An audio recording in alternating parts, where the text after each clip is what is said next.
Golf Channel Analyst Notah Begay III back here on the Rich Eisen Show. How are you, Notah?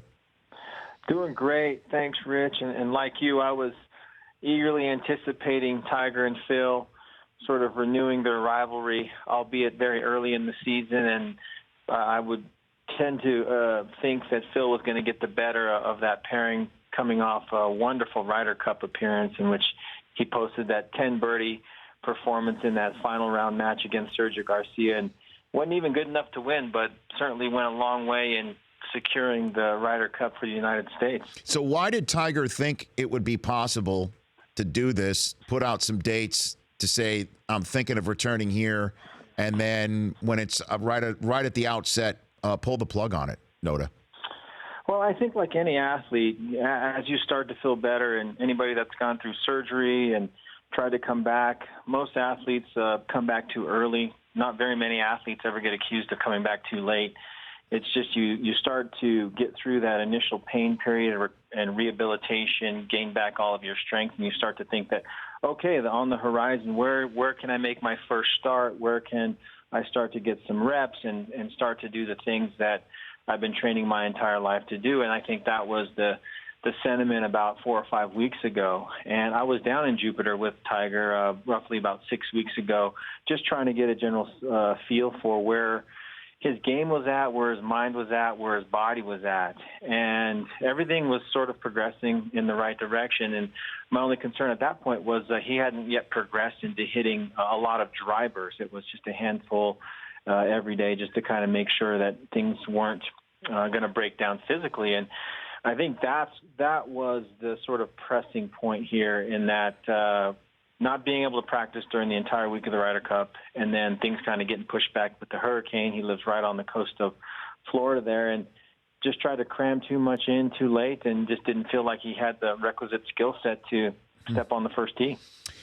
And so he said in his statement, he used the word vulnerable. How do you interpret how vulnerable his game is? What did he mean by that word, Notah?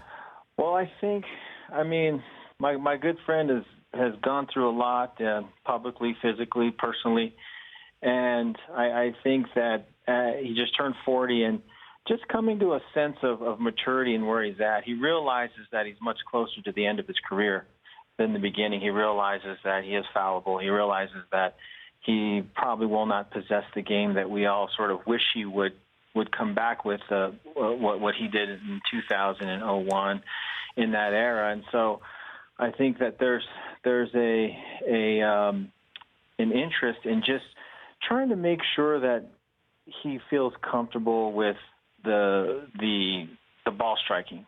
And I think that's where it's at. And the vulnerable standpoint might be, from an injury standpoint, it could be physical, but he's very strong. There is no signs that that's the issue.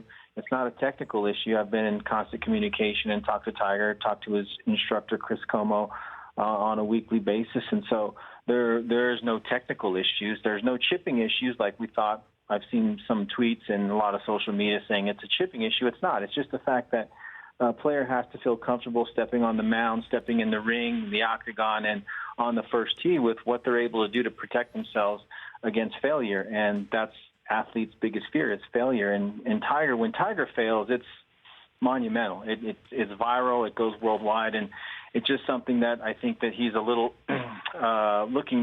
just trying to make sure he's in a good place mentally and with his game. Notah Begay III, Golf Channel analyst, and you can catch the start of the 2016-17 Tour season at the Safeway Open on the Golf Channel Thursday and Friday.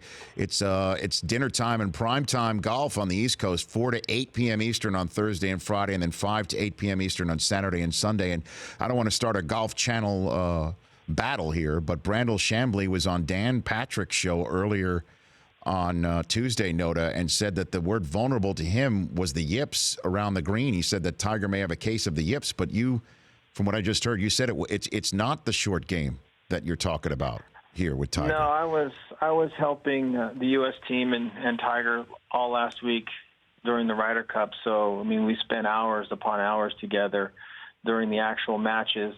We walked basically the majority of the Patrick Reed-Roy McIlroy match on Sunday, and there was never, in my view, any indication or concern over any element of the game, except for the fact that when I talked to him yesterday, there was just not the feel that you've heard Tiger mention feels in certain elements of his game.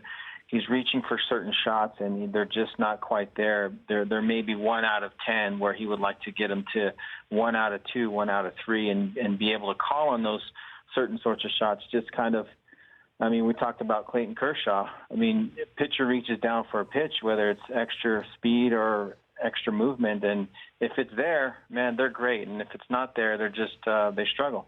So then how do you think the comeback will happen if it does? It'll just be one day he wakes up, he hits some balls, and then the next day he does, and the shots are back, and suddenly he's back on tour? Or will there be an announcement? And if so, when? How do you see this working out from here? I think that his Foundations event, the Tiger Woods World Challenge down in the Bahamas, will be his first event, and it sets up very well.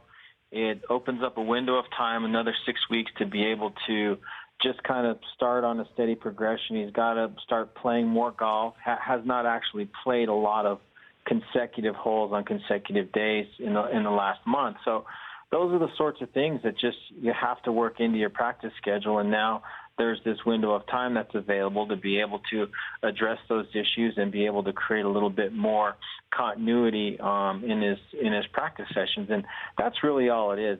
I know that there's around him, there's just so much controversy and so many rumors, but having spent so much time with him in the last 10 days, I can just tell you, and having played the game myself, sometimes you just got to put it off a few weeks just to make sure that you got your stuff together. So you think we'll see him in late November out there? I think we'll see him, the week after Thanksgiving. I'm fairly certain. Like I said, there's no physical concerns. There's no technical concerns. It's just a matter of getting in a good frame of mind to go out there and start the season. Notah, thanks for calling in, giving us the 411. My pleasure, Rich. I appreciate that. Thanks. You have a great day. Yeah, you got it. That's Notah Begay III of the Golf Channel. The Rich Eisen Show, weekdays at noon Eastern on Audience.